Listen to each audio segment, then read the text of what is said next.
welcome back after an absolute stomp by RNG over V5. And that's right, it was a stomp because it was clean, clinical, and it was a beautiful thing to watch in Beijing in their home arena. This is the Satay King. Brent, I forgot your name. This is Raz. My name's Hysterix, and welcome back for Game 2. We're almost in week 7. Yeah. I remember your name. Sometimes I forget. I'm sorry, man. It's not This my is when fault. we just need to keep, like, throughout the game, like, post-game, everything. Just have Brent Raz Muhammad everywhere, even under his name. He needs to know by now. Yeah, I forget. I forget a lot of things here in the LPL, but one thing I will not forget is how RNG slaughtered, like, absolutely slaughtered V5 from early game to late game. I don't want to see who ends up getting the MVP. That's the only point of focus that I have. And it was majorly through how Karsa just handled it. I felt like Karsa was able to nail down specifically Corn. Yeah. Early on in the game, like just slap down that gank opportunity that was even under question. This was later on when they had taken down Cleanse and Flash initially. Corn was so close to being able to pick up Cleanse. Yeah. 15 seconds off, just goes to the wave, nails down. And then this is a flash one. Look at the left side of the screen. So close to being able to pick up Flash. Then Cataclysm comes through. Timing it down to a T. Good. Karsa deserves this MVP. He definitely does. Made that game his. And a true legend in the jungle, kind of in the making for this year as well. We're not going to see MLXG, so it's all Karsa. And I'm very glad. Yeah. Karsa, I feel like, is currently playing in top form. Really early on, in the first 3 weeks, I was like, Ning, by far, is the best jungler right now in the LPL. And I think currently how it's been playing out with Karsa, who was just behind him in the first 3 weeks, and then comes in and nails it down every game he's in top condition. Yep. Able to, like, really just surpass him. And I feel like Karsa has been playing the slower tone in game, having a lot of control of his side lane. And in this specific series, you saw him just nail down mid lane repeatedly. Yeah.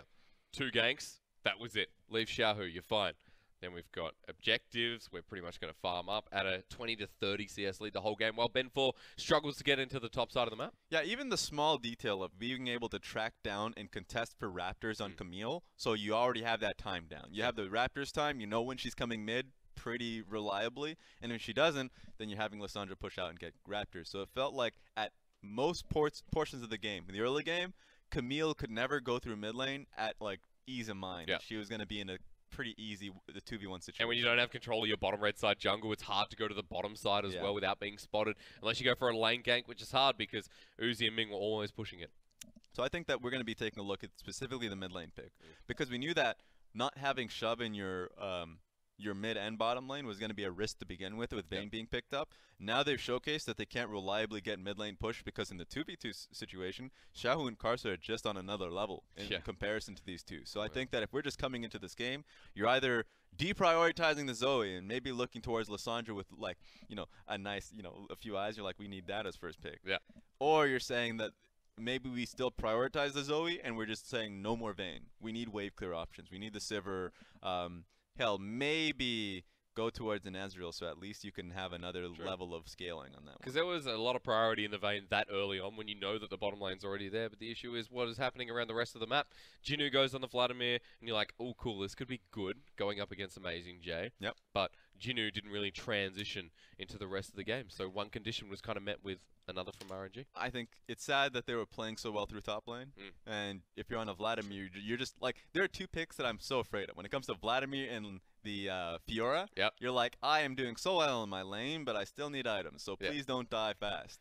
And they're going to die fast. Win condition is literally like, rest of the map, don't feed, don't do anything. Please. That was Gimgoon last year when he was just pleading to his team, please guys, don't lose quickly, because my Fiora, I am getting far ahead. But it just doesn't matter. You're not going to get to your Trinity Force like Ravenous Hydra. It's a shame, because against any other team, you would look at that. You'd look at that team composition and be like, okay, this is very smart. This is very wise. Yep. But going into RNG, it's just a very different story. Yeah. So I think we already talked about what I'd love to see as a change here for Victory 5. I think one thing that I want to look towards with RNG and say that maybe they can change is, in particular, and I said RNG. I just mean AmezingJ. Yeah, okay. I'm like, I just mean AmezingJ. With this. I think AmezingJ just needs to be able to understand, just think a little bit more about the advantages that are given to him. So like when Ming goes topside, he probably doesn't want you to immediately just like die off the back end of that. Yeah. So just think about the timings more consistently, because on the same team you had Karsa that was so locked down on timings, Like on flash, on cleanse, on everything. And then on the other side with AmezingJ, wasn't even thinking about the teleport timing coming in from Vladimir. So it's more so just being cognizant of what that means. And on that note as well, you're like, okay, game 2, if AmezingJ is going to be, you know, just like rampaging up in the top lane and just wants to play willy-nilly. Yeah, wants to box. Yeah. Pick Something else. Just pick something that doesn't care if it loses out so hard. Urgot doesn't care. Yeah, but I mean, he cares a bit. No, he doesn't. He builds a Trinity Force. He cares. Yeah, perhaps, but he doesn't like his wife doesn't care. His son's She has wife. no items. Yeah, but she's a pain. But she scales off for him. Yeah, fair enough. So you know, they're no Look, prenup. at the end of the day, I think if he was on a more like a true carry, let's say if he was on a Camille and Jarvan that he was in the past when he was on BLG, then you really care about like falling behind. Yep. I think Urgot is on another level as like he has ranged threat.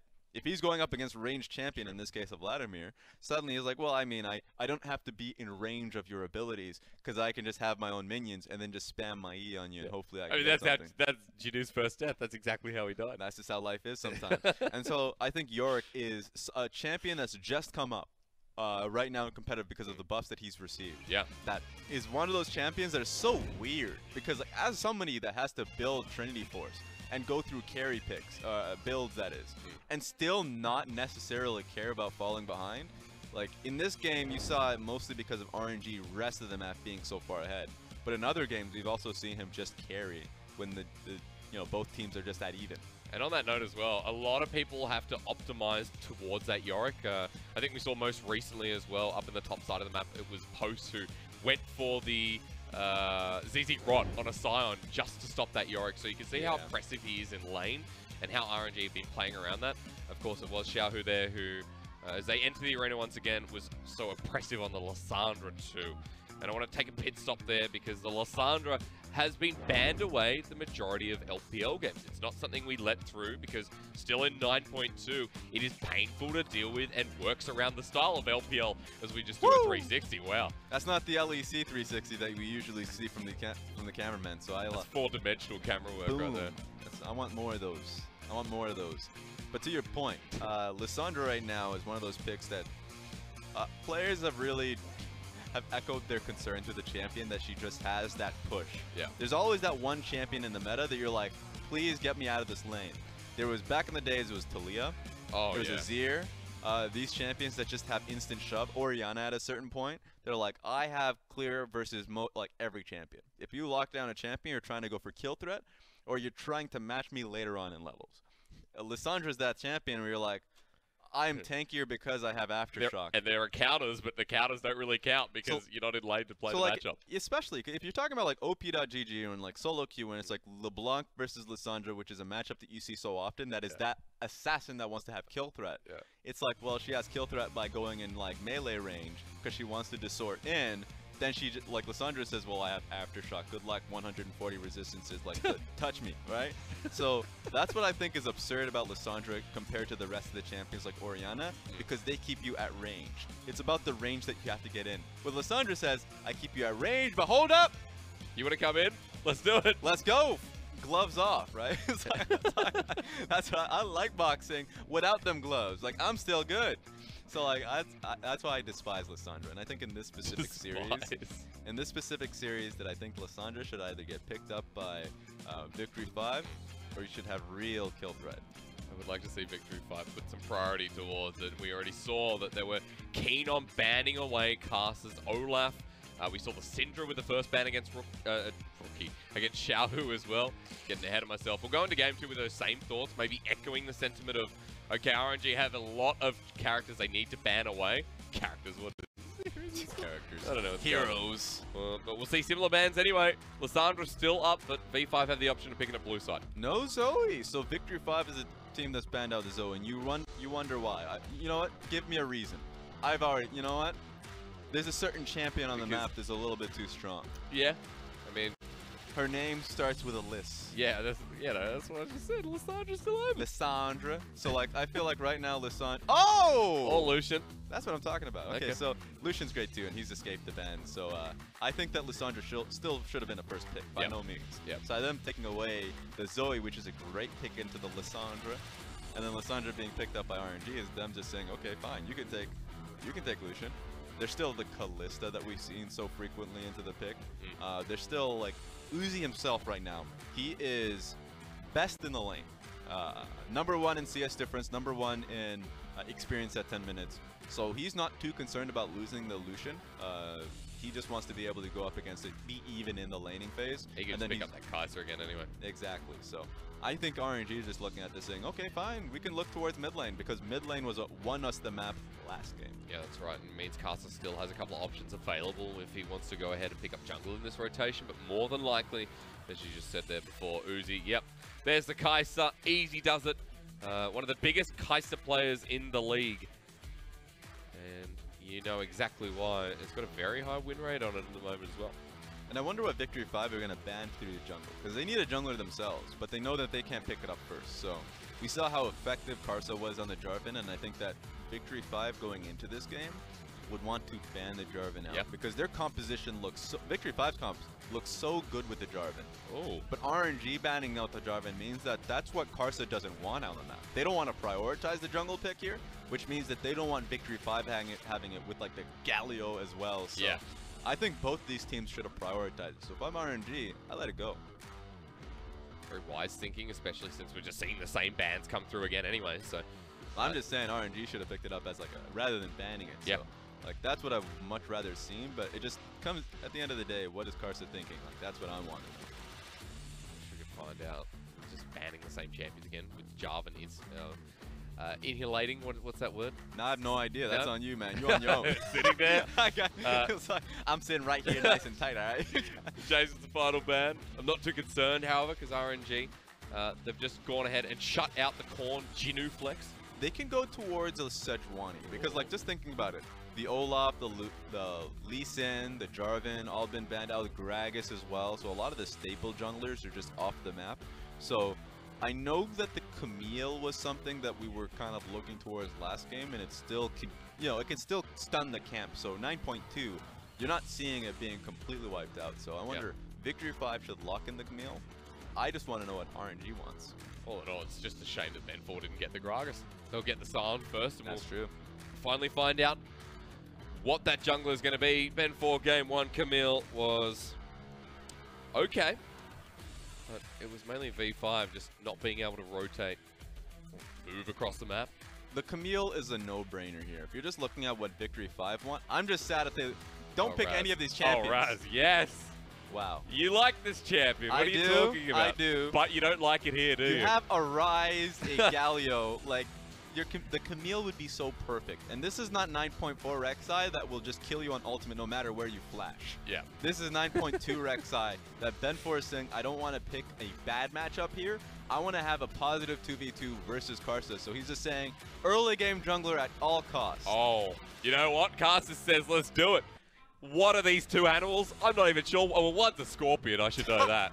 You know, sure. Flowers get very upset for me saying that. What's the animal that Rek'Sai is? Yeah, you put yourself underground in the squid. That's not even a thing.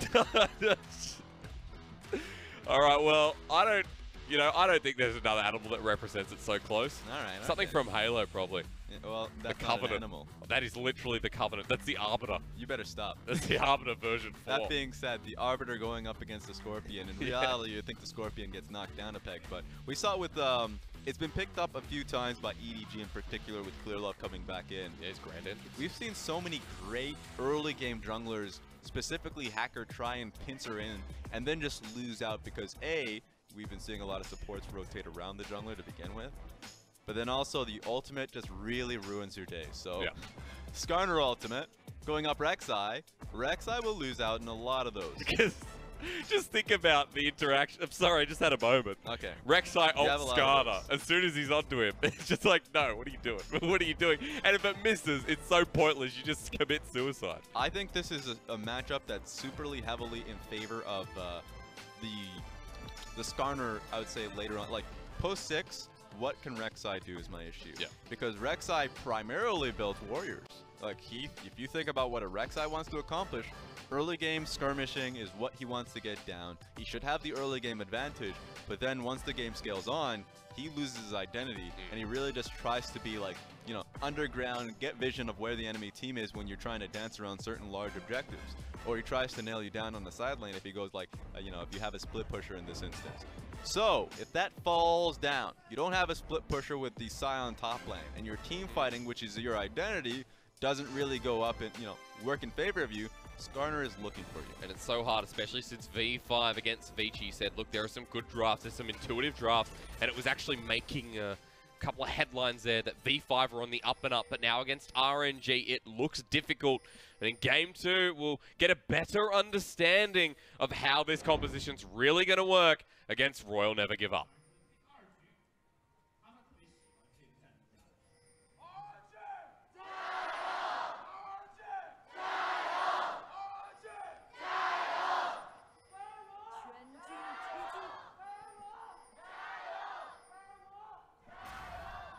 So for the people at home with 9.4 Rek'Sai, I really enjoy the Conquerors.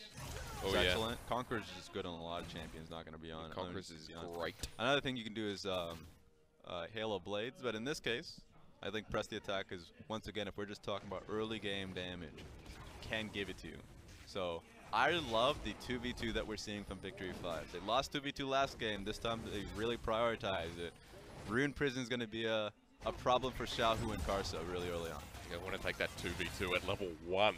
And even then, it looks pretty good.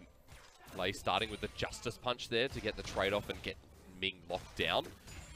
And pretty low cooldown at level 1 as well. I want to see how Y4 ends up playing these 2v2s. Uzi and Ming don't lose those 2v2s. They have just not, especially the split. Yeah. This time around, it's really difficult because usually if a Galio comes in, he has his 2 abilities and he's done. He can come in with a Justice Punch, taunt, and then from that point forward, he's playing Disruptor. So is Y4 going to be focusing on the Alistar that he's essentially going to open up on? Or is he going to look towards Uzi, who is going to look for a counterattack? All of those are just questions that I have. That a lot of these dual lanes end up failing if they don't immediately look for the carry that's outputting the damage as a response. Well, V5 wanted to give themselves a head start. You can see that Ben4 actually started on the red buff without a leash. More or less, Rek'Sai, of course, doesn't need a leash at the level 1 start, but just wanting to get him the bottom lane into lane as soon as possible. As Ben4 gets spotted out by a ward here. Going to pick up the Crystal Spire, which is not really one at this game, whatever that is. Mechanical Spire at that. Karsa down towards the bottom side as well. Biggest difference between both the junglers is Rek'Sai's manaless, Karsa is, you know, mana hungry. Right now doesn't have to worry too much about it because you're just getting a lot of mana in this meta regardless. What is this timing? It's great because mid lane got pushed in repeatedly, bot lane's been shoved in, and we talked about how Skarner does need his blue buff. So manaless Ben4 doesn't have to be concerned with those own blue. Yep. The only thing he has to be concerned about is denying that away from Karsa, and he's able to get that done. It's pretty rough from Karsa. Successfully well done from Ben4. He'll smite this one away as well. Continue to counter jungle, knowing that Karsa had to go all the way back and just has to go to the top side of the map. That just puts Karsa in a really difficult position because he cleared that top side as a, you know, first way. So if that's going to be the case, what does he go back to? I would say he would want to be able to go towards the Scuttle Crab, which is why you see Xiaohu securing that for him.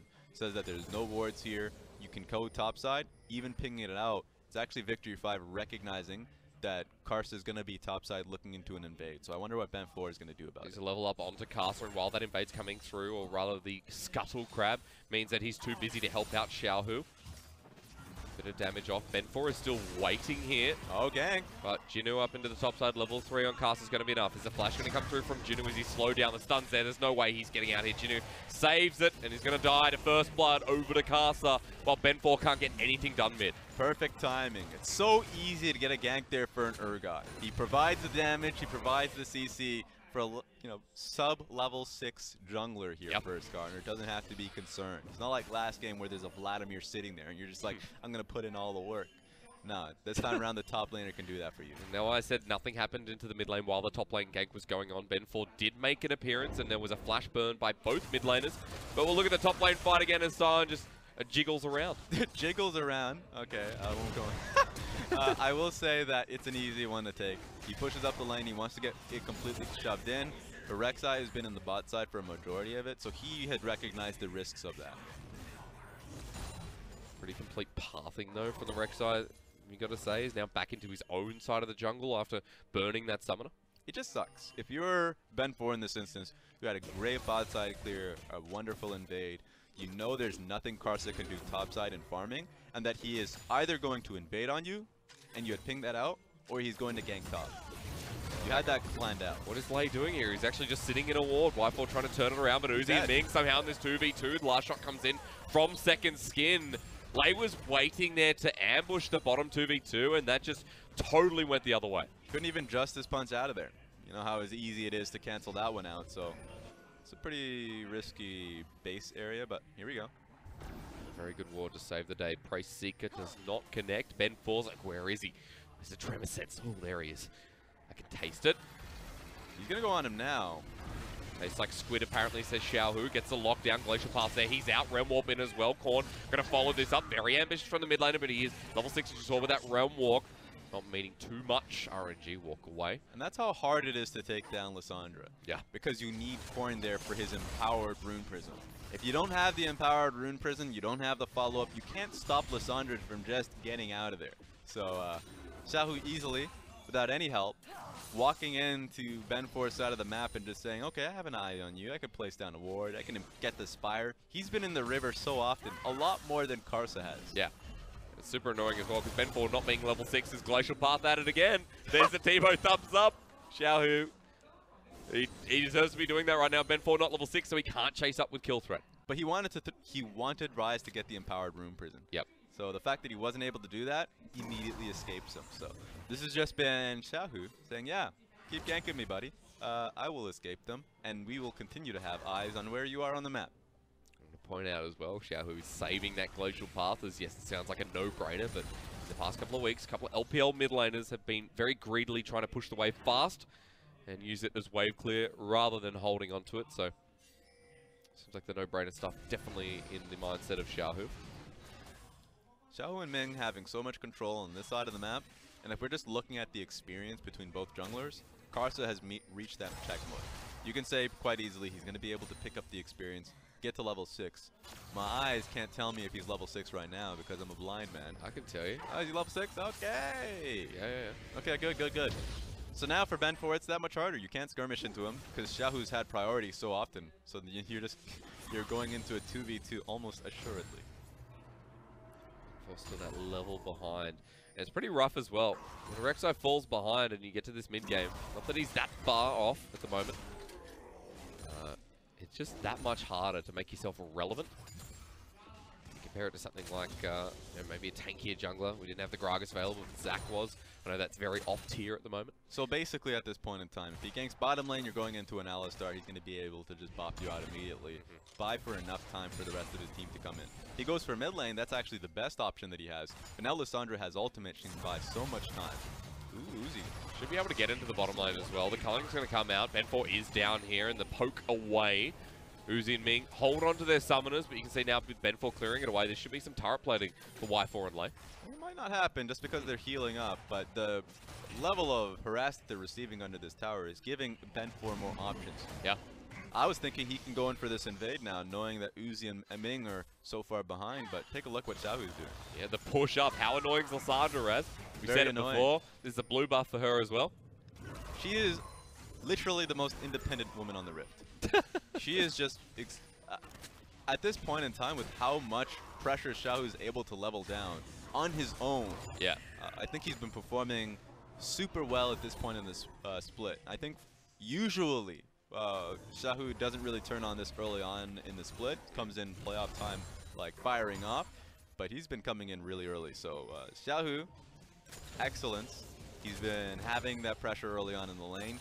Vision control alongside Ming bot side, so it's been allowing Uzi and Ming to farm up really well in what it should be a bad matchup. Makes RNG even more 3 or 4 dimensional, as I said before, especially since Xiaohu has always been, okay, he's a good mid laner, but we know RNG are going to play around Uzi and Ming. We know it's going to be the bottom lane of RNG.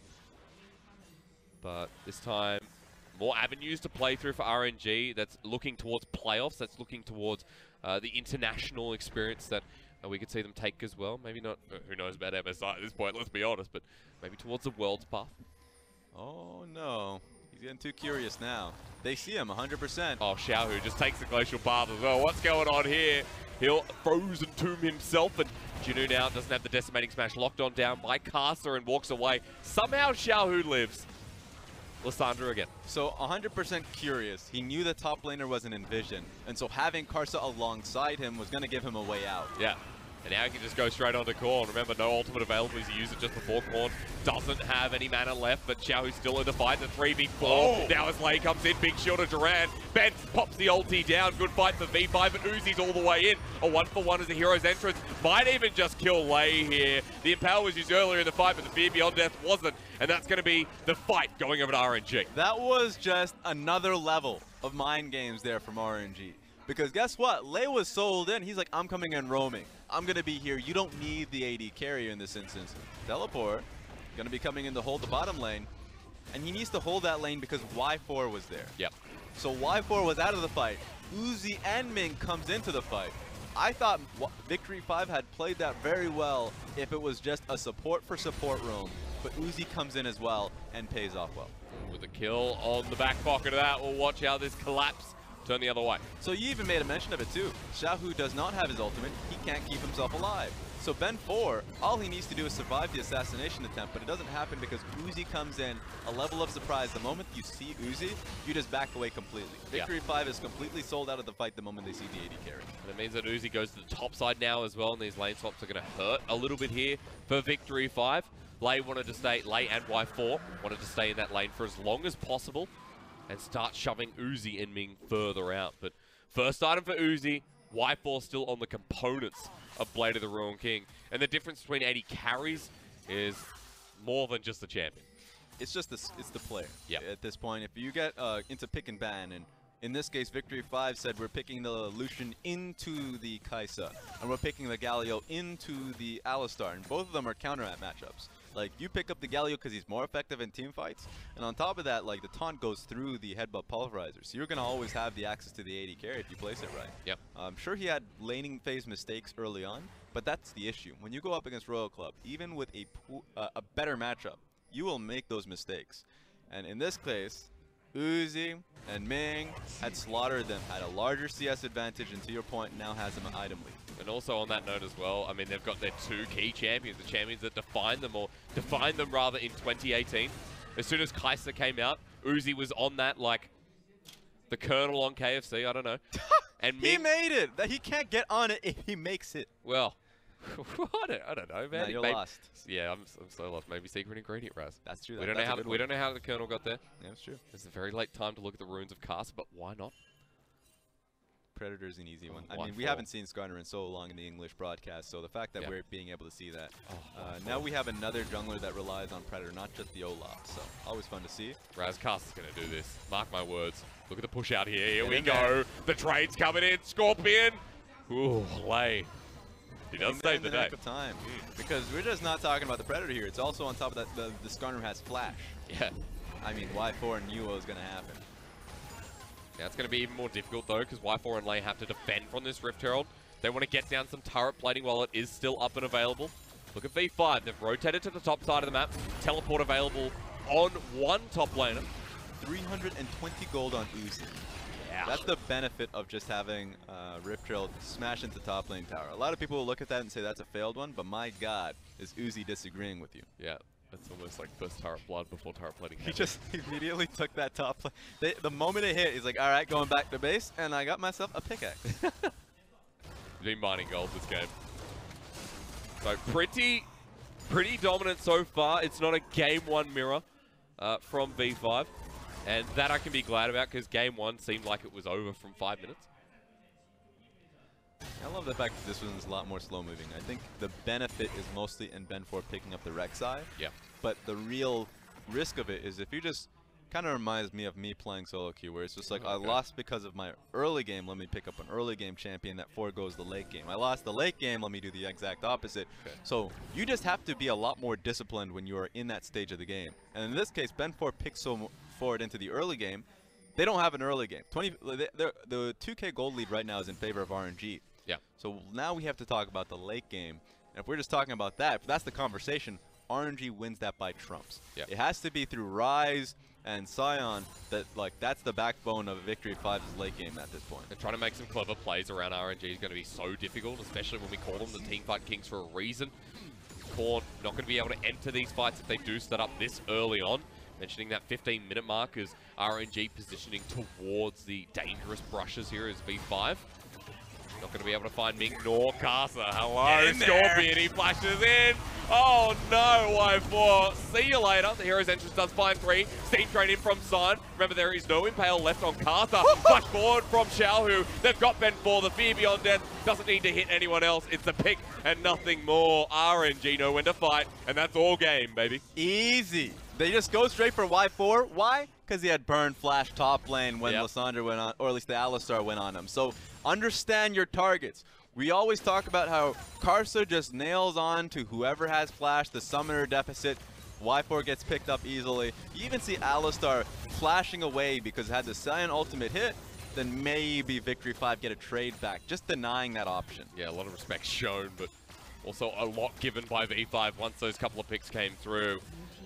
RNG, again, showing us why they're one of the best teams in the league. Pretty clinical stuff here. 4K gold lead, and this fight that made it look quite easy again. The moment they see Y4, it's like, all right, well, let's just get right in there. Flash right on top of Y4, gets the pick, right into your team. You just look at towards Ming. The moment Sion ulti comes through, even though he's getting knocked up, he's like, all right, flash out of here because there is a realistic situation where I get nailed down. Yep.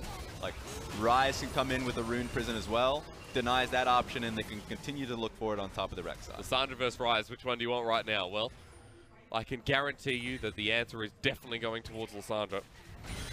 But it's not that Xiaohu's been that impactful this game. It's been more that it's just Karsa again. Knowing his timings, as you mentioned, in Game 1 and now in Game 2. This depends what you're looking for. Because what I saw in the early game, first 15 minutes has been Xiaohu constantly shoving out lane, getting priority or vision on the left side of the map, or doing the same top side. He's been always giving the, Skarner, I guess, objectives, smaller objectives. I always forget the name of it. Whenever it's in the river. Crystal Spire? Yeah. Yep. So the Crystal Spires have always been picked up here by Xiaohu, and he's always had vision control because he's been nailing it down. Also, it's like 15 gold, isn't it? I don't even know. It's a lot of money. I will say, though, that at a level of slowing the game down, allowing Karsa that extra bit of safety is what I really enjoyed about his pick in this game. It's been pretty easy for Xiaohu to just move towards those spires, as you mentioned. Now, they're going in. They just want to get the hell out of here. Karsa's in again. Good taunt there, knocking up. Korn actually finds one onto Karsa. Good fight for V5. Still stacking as 5, but you can see on the side, what is this? Xiaohu looking for a flank, but he does not find it. They're going straight on top of him. AmezingJ. AmezingJ. He's got a big bounty on his head. Who's going to claim it? It's Korn. Big kills here for V5. Xiaohu now running for his life. Glacial Path there. Out in time. V5 finding an open fight that works to their advantage. Beautifully played out by Lei. Gets the taunt on top of Karsa, and they nail. Oh, speaking of nailing down. Yeah, they might find Xiaohu as well. Glacial Path not in time. Korn picks up 3 kills in that fight. Topsy-turvy game now. RNG. Big ups. On top of that, Seraph's Embrace being completed here from Korn. Korn with 3 kills. Hit items coming in locked. Right now, we talked about late game there for Korn and Jinoo, and I think we're starting to see that. Pretty dangerous. We'll have a look at how this one occurred again, but Korn is at the front of it. Karsa got confused at which target he wants to pick up, because the moment he couldn't get Korn, he's like, I'm not going to get late. And he didn't even have an option at that point. Gets completely blown away. Shielded Duran did everything in that fight for Lei. AmezingJ had 3 kills, and Xiaohu wanted to roam, or rather flank. And here comes the ultimate from Korn, because they already have their target in mind. It's not going to be Xiaohu on the right. They're going to easily pick up AmezingJ. And RNG is doing the right thing here by saying, okay, we're going to back away. We can't pick these options. I don't think Xiaohu got that memo, because he was still trying to slow them down and basing at the wrong time. Korn already had a number right there. He was on top of a control ward. Very easy for Korn to just lock him down. A small thing there from Xiaohu instead of basing towards the turret. That's pretty rough as well. Now, in that fight I mentioned, Korn got a 600 gold bounty from AmezingJ. Getting that last kill as well has mean that he's so close to Morel and Omicron. Whiteball might be in a bit of trouble here. Uzi wants to take the 1v1 against a Lucian. Yep. Insane Kaiser. One guy's thinking about the minion wave, the other one's just, you know, hitting him on the head. Got the full passive proc too, yeah. So that's heal and ultimate from Y4 off of a simple mistake that he made. Yeah, and he had to pick up QSS as well, so it means he couldn't actually turn that fight around even underneath the turret. Korn is a big teleport. We'll see if anything can be done about it, because Ben4's just sitting on a ward. For me, it's a battle of side lanes at this point. Urgot has complete priority on bot side. You can see him already rotating top side. So they're going to be there and looking for a fight. I give it in favor of RNG. But if Korn can get some pressure top lane, then he can do well. I think the only issue is that there's that one outer turret that's still up with RNG. So it's hard for him to actually make it so RNG have to pay enough attention. Because they're okay giving that top lane turret for a mid lane turret. He needs to be able to get that top lane turret down and then be able to push an extra wave, so when Baron is that priority, then they can dig deep into the red side jungle and place control wards. Until that point, I give it in favor of RNG. Yeah, with second item actually being picked up from Korn, should be really easy to wave clear there, and second level of Realm Warp as well. So no teleport needed for Korn right now, but he's joining anyway. He's got a slow push in the top side of the map, and this could be pretty decent for V5 and then get the pick out onto Uzi with Jinoo sitting around this side brush. Another thing on top of that is the fact that Victory 5 have 2 Mountain Dragons. Yeah. So if the game is to burn the Baron buff with Ryze, it's much easier if you remember last game where RNG was able to do that with their 2 Mountain Dragons, and they even brought in the Yorick damage as well. Realistically, you can see the same thing happening with Victory 5. I just want to see top lane turret down so they can allow themselves that time. Until then, they're not going to be able to get any form of vision in the top side, red side jungle. Yeah, especially not with the turret going down in the mid lane. More gold over to RNG, moving up towards the top side. While Korn has that priority, Roll's going to come in. Xiaohu, so fast, he impales in. Korn has to flash away. There's a teleport being burned here. Karsa going to bop over the wall, or maybe leave it for now. There's 5 members of RNG here. Which way are they going? The other way. All right, you know, nicely intimidated. Ben4 even coming in. They're not going to pick up a fight. I think RNG could have looked for a fight on top of Jinoo and Korn. Yep. They're just afraid of the Galio follow-up. Afraid that Ben4 as well now has the range on that ulti.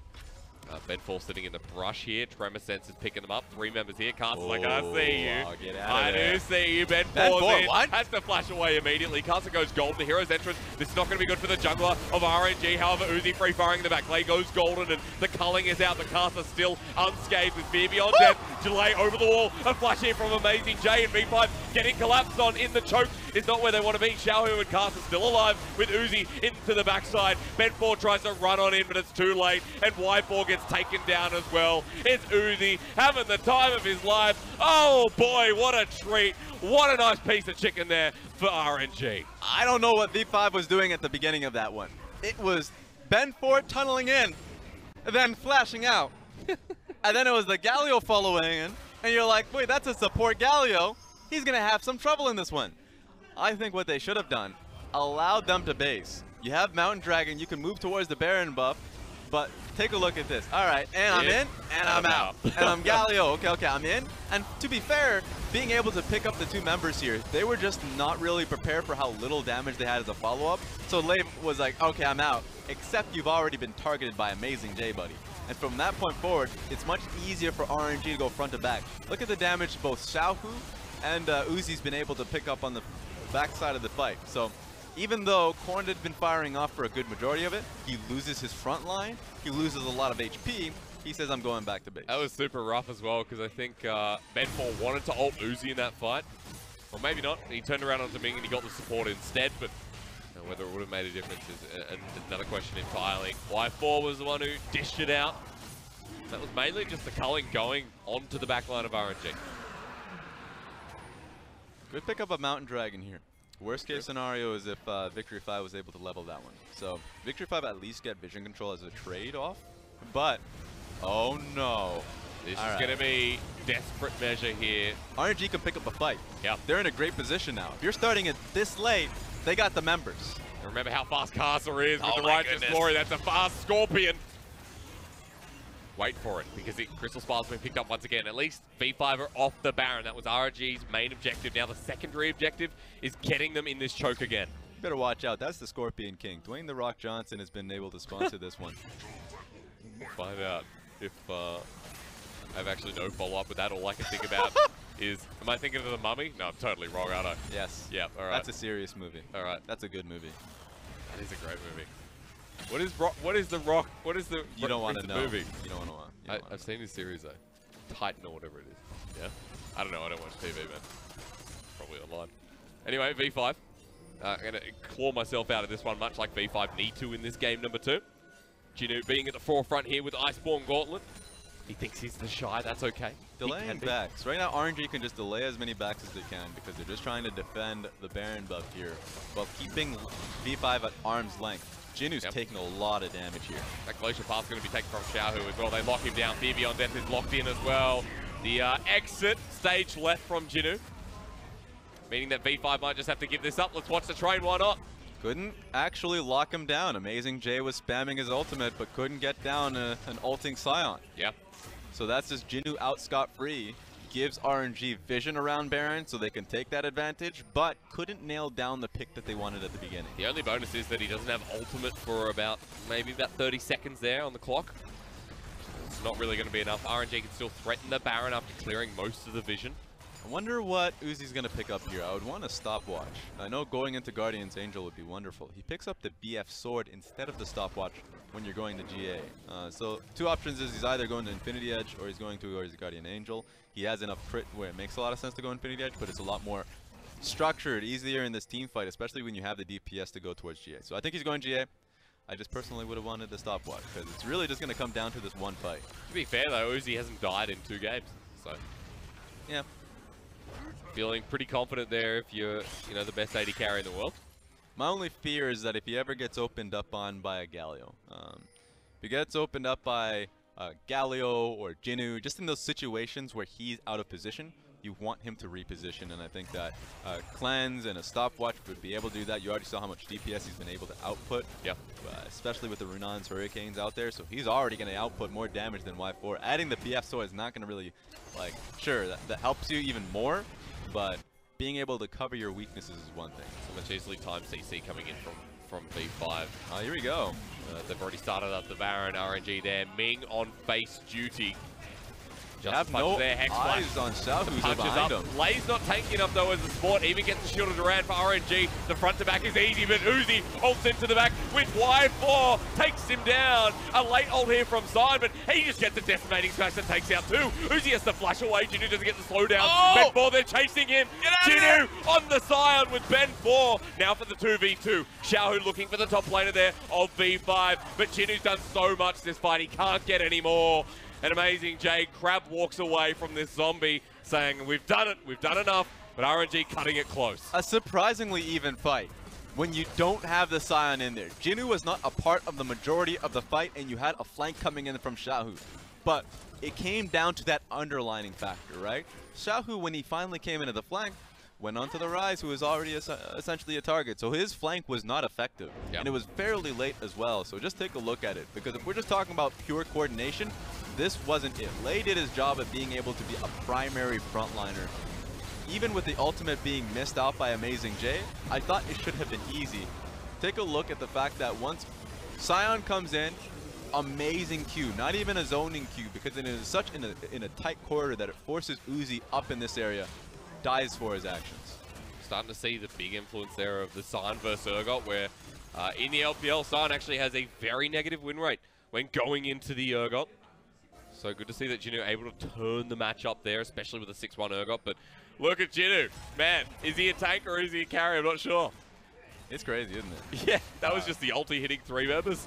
Can honestly, he can output that damage whenever he wants. Yeah. I think the one thing that RNG will be kicking themselves for that one was AmezingJ's ultimate not coming through. Yeah. Because sure, you can execute Lei, that's one thing. But also just being able to get one of those incredible fears, like 2-man, 3-man fears that would be super beneficial in that fight, would have just easily turned it in their favor. So RNG, AmezingJ in particular, will not be making that mistake again. But look at this replay. Won't be making that mistake. It's going to be a very different fight if Xiaohu gets the flank again, but this time it's going to be much further away. He pushes out the mid lane. V5 still doing the Baron. Corn's in an off spot. It's really janky for a Ryze to be in this flank position. They can 1v1 at the moment. Corn Oh, good timing there from Xiaohu. Now spots him after the Glacial Path is casted. At least V5 off the Baron once again. The Baron dance with no pants continues.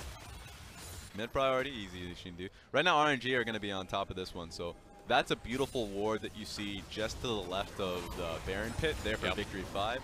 Very difficult to see that one coming if you're trying to get a control ward to clear that out, so it should stay there for a fairly long time. It means that Victory 5 can now focus on their side lanes a little bit more, get the shove out in waves, because they shouldn't feel concerned about not having information on RNG starting on Baron. They're going to focus their side lanes. I'm sure they want to focus once again on that top lane turret, but it seems that at the moment they're still getting clearance around Vision. Thought they were going to start Baron for a second, but still too risky.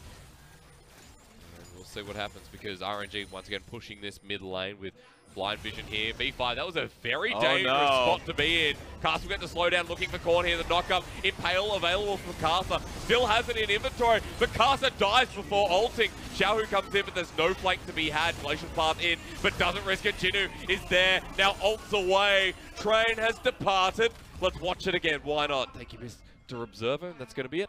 Every single time Jinoo picks up that ultimate, he's like, alright, I'm getting out of here. He's taking away AmezingJ's playmaking ability. And even just looking around that, you're right, Karsa didn't ult. He couldn't find a target there. And if you're looking at Xiaohu, when he sent out his E, when could he ult? Because Victory 5 had dispersed so cleanly. Oh, okay, Jinoo, not sure what the stopwatch was, but Raz, I'm going to say this, Karsa's not up, 7 seconds, it's a 4v5. They can burn this. But they're looking for the fight, I think. Level 15. Remember, Jinoo with the knockup has been crucial. We'll find a 2-man shield drain onto Uzi, who cleanses out. 3-man knockup from Ming. Xiaohu comes in as well. RNG. The team fight continues, but Uzi drops down. Jinoo now in zombie form as AmezingJ trying to crab walk towards them. Korn on the rise. Has he hit his mark? Ming says no. Sit down. It's a bull without the horns. Triple kill over there to AmezingJ. And Y4 just has to run. Here's Karsa to stop and start the Baron. Yeah.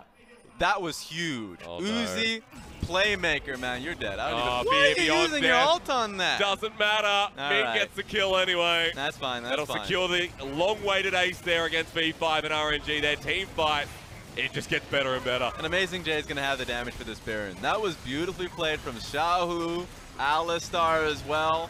Headbutt Pulverizer combo. I want to see that one again. I know we will after the Baron buff gets taken out. And then Uzi coming in at a flank position with his ultimate. You love to see it happen. He waits. He's a super patient player. There we go. Very smart. Very kind. Yes. Waits for Uzi to come back alive before they end up executing Baron buff.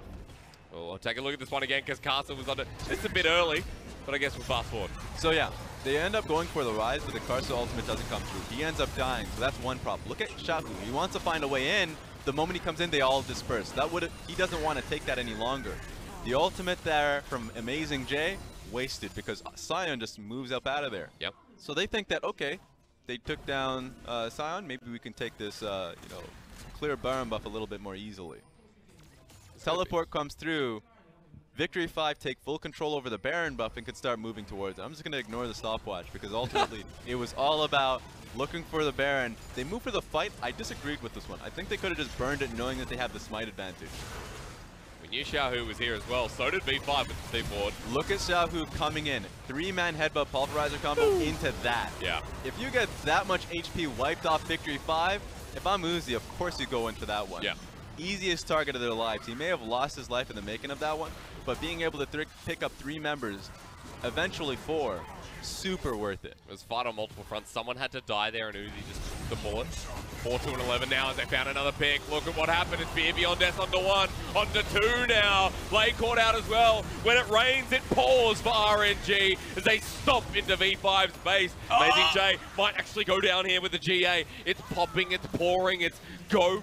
Well, what is happening? It's AmezingJ who survives in the end. V5 on their last legs in front of the Nexus. I loved how they just went and turned on Lei, pulled him around like a shopping cart. That was so well done. Even killing Ben 4 as well, so another inhibitor should be a payoff. It's 5 versus 3 for the time being. Ben 4 not up for 15 seconds alongside Lei. Inhibitor will drop down, make it 2. Baron buff was already picked up before. What else is on the map? Just jungle camps and RNG. Skyrocketing ahead. That's a lot of gold. 34 minutes in the game. A lot of DPS too. We're just looking at as an update of the items. BF Sword we talked about could be going into a Guardian Angel. Uji says, no, I'm going into an Infinity Edge. So he has heaps of damage that he's able to output in this one. So if we're just talking about 80 carry to 80 carry, for sure Uzi's outputting more DPS. Y4, remember, this is old Essence Reaver. This is 9.2 Essence Reaver. This is Essence Reaver where I just throw out my ultimate and I have so much CDR I can skate around the team fight. Yep. Works well because there are so many frontliners that he's dealing with front to back team fights almost constantly. Oh my goodness. They might have found Xiaohu. He has still got Flash available. Rek'Sai all comes in. This is old Rek'Sai. It's a feels bad. Jinoo comes in as well. 5 members are mid here, and Xiaohu survives long enough, but RNG lose their core member in the mid lane. That's good, that's good. And they have a mid lane push here too. You know what's gonna happen? Old-fashioned brawl. Yeah. Right now, the Victory 5 need to upset the tempo that RNG has top lane. If they can look for another fight when Xiaohu's dead on the map, then they have a chance here. RNG know that they need this pick as well, so they're playing it very safe, and this is going to slow down the turret take, if at all. V5 move up. 4, now 5 members strong as Ben 4 doesn't have ulti, but is nearby. They have a very slim window. Look at the mid lane and bot lane wave. If they can't pick up a fight here right now, the brawl doesn't start, then they have to send a member back. RNG know that they can back away. AmezingJ's level 17 and can just run face first into this fight. V5 have to back away. And yeah, they're giving this tower up. Yep. It's going to drop down with 1 minion. Baron buff depleted a couple of seconds ago, but still with Demolish. It's going to drop down to RNG. More gold. Good, more smart pressure from Corn, because he needs to clear this one up as fast as possible if they want to protect the inhibitor turret. No minion wave here. That's going to slow it down at the very least. Teleport's coming in from Xiaohu, but it's spotted out by a ward. So now the full 5-on-5, it's going to get messy. All right, I want messy if I'm Victory 5. You got to get in there.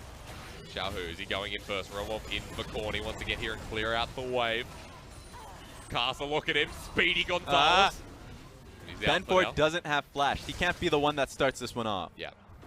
He has to just tunnel out of there as well. Karsa with 1 ulti is going to end the game. V5 have to deal with this bottom lane wave, but they want to protect the inhibitor at the same time. All eyes on Lei. He has taunt, he has flash. Let's go. So Jinoo starts the fight. This is how it's going to be. Ben4 poked out immediately. Ult in, but it's going to drop down, or rather goes golden. Y4 in the backside, but Xiaohu's in immediately. Uzi again. Fear beyond death onto everyone. Cleanses the way with culling there, but RNG are blitzing this fight in half. Uzi runs forward, and AmezingJ is unstoppable this game. Uzi joins the party club, and V5, it's too hard when you're going up against the MSI champions. It's too much when you're going up against Xiaohu, Uzi, AmezingJ, Karsa on that goddamn annoying Scorpion, and Ming, who does not miss a knockup. Everything for RNG comes together. We saw 2 faces of RNG in this series. We saw the early game domination, and in game 2, we got to see slower, tempered team fights. Really well done, because when it came down to it, when the Fear Beyond Death hit the right targets, there was no one that could stop AmezingJ's Urgot. Night and day from his game 1 to his game 2, making early game mistakes on the Yorick, to cleaning it up and being a solid Urgot where no attention was given because no attention was needed. Yeah, so I think across the board, I want to be able to say that AmezingJ in this game had a really good performance. Game 1, hypercritical of his, in particular the laning phase, something that's been, knocking over his head. Yep. But laning phase was great. Team fights were wonderful. This is the RNG you want to see in playoff time. I know right now we're getting into week 7, super close to that playoff period. True. And if you want to see RNG at their best, this is pretty damn close to it. And I'd have to say they are feeling fresh, they are feeling in control with those new Nikes we saw on stage. In unison. They all look fantastic. But aside from that point as well, just impressive. I think it's kind of reminiscing on me how the spring split went in 2018, how we looked at RNG, and it's been more of a slow run this time before Chinese New Year. We know that it wasn't Uzi on the roster, it was kind of them warming up, but then in the same respect, it's like, hang on, what happened in 2018 spring? I think in 2018 spring what we saw was, RNG coming out pretty slow. In that respect that, like, in the Eastern Conference at that time, it was like JD, Suning, really strong teams in that side of the bracket that they really needed Uzi to come back into the lineup. Yeah. This time around, I feel like they were, like, perhaps you could still say the same thing for them. I felt pretty confident in Karsa and Xiaohu. I think we're seeing that once again. Karsa, Xiaohu, big boy numbers. AmezingJ, a new addition to the team. Yep. also showcasing in team fights, he has a lot of effectiveness. And for me, this was a real test for AmezingJ. Because we could say a lot of great things about Let Me and Zatai in the last split. Zatai being able to pick up exceptional carry options like the Aatrox when he first got reworked. And on top of that, Let Me with, once again, his team fights were really great. And his Ornn pick is something that people always looked eyes on. So for me, it was a comparison between Let Me and AmezingJ. And AmezingJ had to be able to perform. Let Me was a great all-around player and a great team fighter. And I felt like AmezingJ was a team fight specialist. So going up against Jinoo, you have to be more than just a team fight specialist. You have to actually cater to the laning phase as well. In Game 1, he failed that test. Yeah, he definitely did. And then in Game 2, I felt like he made that recovery where in laning phase, it wasn't that big of a deal. And then going into the team fights, I felt like he always, most of the time, he hit the right targets. And then when he hit the ultimate on Sion, that's fine too. That's a good target as well because Sion has to piece out of the fight. You may not get the kill, but at least you can then look towards Baron and make that a primary target. More about the adaptation as well from Game 1 to Game 2, knowing that the Yorick, okay, it wasn't about the Yorick working or not. It was about, okay, let's transition to maybe more of a safer laning phase and let's pull you into that mid to late game. Yeah. So I think safe laning phase, great late game. These are the things that you want to see on RNG, even moving into 9.4, where it's going to be really focused on bot side, which is really... If we're just talking about meta being in favor of you, having your bot side be buffed out, saying you can now pick up the Xayah and it won't be too much. I'm not saying it was a troll option, but I was saying it was a suboptimal pick that you can go for. So now it's much better. I really want to see a 9.4 RNG. I want to see what they end up going because they already picked this lineup in mind of going bot side centric. So with that in mind, I think the longer the games go, the more RNG will feel stronger and stronger going into playoff time. I can't wait to see Uzi if he brings out something like Tristana, which I mentioned is absolutely bonkers on 9.4. However, with that last fight, we will take a step back and revisit that last Baron fight. That was absolutely... you know, because I can't do that because I get through the mic and I feel like someone's going to punch me. So we'll take a look at this. I would. Victory 5, when they choose this team fight, I think this was a mistake that they made knowing that Karsa was out. But, like, look at Alistar coming in. Hex Flash, 3-man headbutt pulverizer.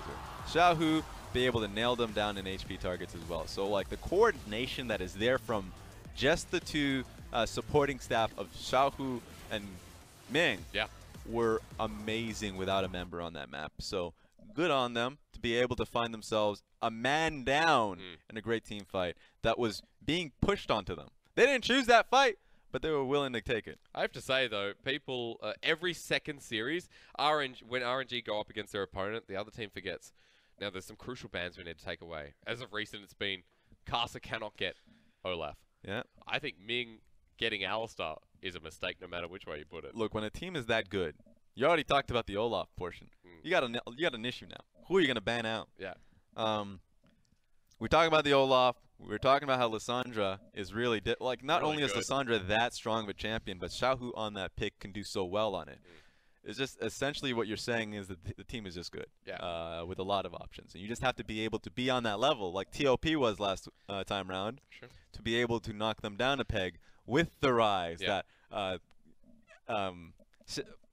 Wow, I'm trying to remember his name. I'm so sad. Knight's Ryze last week was exceptional. Korn's Ryze this time around, I'm not going to blame the pick. I'm saying that his ability to play it out in team fights, while good, is not going to be on that level. And if we're talking about ramping up to playoff time, you need to be on that level. That's true. Okay, that's a fair point. Look, you know, ban everything away from RNG or just, you know, good luck. Anyway, MVP. You want to know who it is? Who is it? Take a guess. I'll say Xiaohu. No, it's AmezingJ. Put it up on the screen. All right, whatever, dog. All right. I would have just given it to Ming, to be honest, but why not? 12-1 and 12. You're just like, if you're anybody, if you look at that number, you're like, please put him up. 96% kill participation, a wonderful KDA on top of that, and he hasn't gotten himself an MVP. Why not give him that love? Yeah. So in terms of what he did this game, he passed that test. Of course, he gets the opportunity to get that MVP. Who I would have given it to, I already talked about how Xiaohu played so well throughout the game. I think Ming's headbutt pulverized throughout the series, like on that game in particular, was exceptional. So I wouldn't have given AmezingJ that MVP, but I certainly understand why you'd want to. So great job to AmezingJ in that game. The series as a whole, it definitely saw some development there. It's kind of hard as well, especially when you look through RNG, like, who do I give it to? That game, maybe you wouldn't hover towards Karsa after the game one exceptional timing that you're like, He got one of those. I think he got one of those on the Lucian pick top side. And then the rest of them, he just couldn't get an ultimate. Yeah. So that was sad. Well, Lei was kind of a key factor in there as well. Yeah, it was. The Shielded Ram was a pain to deal with. Galio support has been big in the LPL, but Lei has picked it up 2 games in a row. For V5, however, we didn't really talk about the meaning of this series, at least now, that it is a loss for them, 3 and 4. It's an issue because they haven't played as many series. They're sitting on the same level of games played as RNG. And V5 are still sitting in that little spot. I was about to say, the teams that are on the skirts of getting into playoffs, just so we get words, are sitting in, like Suning and Sino Dragons, and a lot of these teams are right now fighting for that last place spot as we're nearing to the end of the week. So Victory 5 need to be able to pick up these wins when it counts. I'm looking forward to seeing more of them because V5, it's not over just yet. Nothing's over in the LPL. We're going to have a short break, and when we return, it's Suning at OMG. You want more games? We have 3 series today. Second one coming up.